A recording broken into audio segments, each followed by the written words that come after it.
اور یہ تعبیر سن کر بادشاہ نے حکم دیا کہ یوسف کو میرے پاس لے آؤ۔ سو جب قاصد ان کے پاس گیا تو انہوں نے کہا کہ اپنے آقا کے پاس واپس جاؤ اور اس سے پوچھو کہ ان عورتوں کا کیا حال ہے جنہوں نے اپنے ہاتھ کاٹ لیے تھے، بے شک میرا پروردگار ان کے فریب سے خوب واقف ہے۔ بادشاہ نے عورتوں سے پوچھا کہ تمہارا کیا قصہ تھا جب تم نے یوسف کو اپنی طرف مائل کرنا چاہا؟ سب بول اٹھیں کہ اللہ پاک ہے، ہم نے اس میں کوئی برائی معلوم نہیں کی۔ عزیز کی بیوی نے کہا، اب سچی بات تو ظاہر ہو ہی گئی ہے، اصل یہ ہے کہ میں نے اس کو اپنی طرف مائل کرنا چاہا تھا اور وہ بے شک سچا ہے۔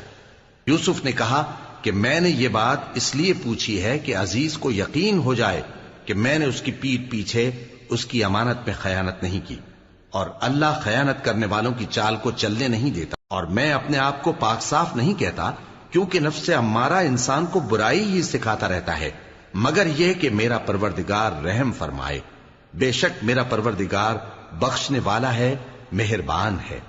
اور بادشاہ نے حکم دیا کہ اسے میرے پاس لاؤ، میں اسے اپنا مصاحب خاص بناؤں گا۔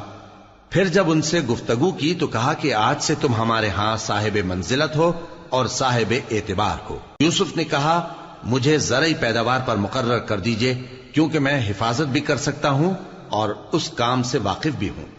اس طرح ہم نے یوسف کو ملک مصر میں جگہ دی اور وہ اس ملک میں جہاں چاہتے تھے رہتے تھے۔